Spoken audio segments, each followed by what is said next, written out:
kaduda-duda na ang ERC ay natutulog sa pansitan, inaprobahan ng ura-urada ang petisyon ng Meralco na 4 pesos and 15 centavos. Ano po ang ginawa ng ERC?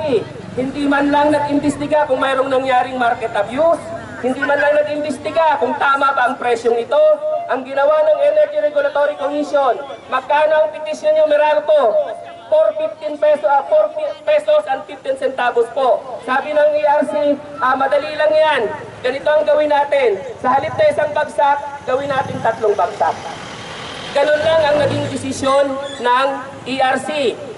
Diba? 4 pesos and 15 centavos divided by 3.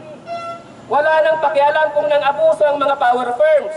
Walang pakialam kung tama ang numero, tama ang petisyon ng Meralco.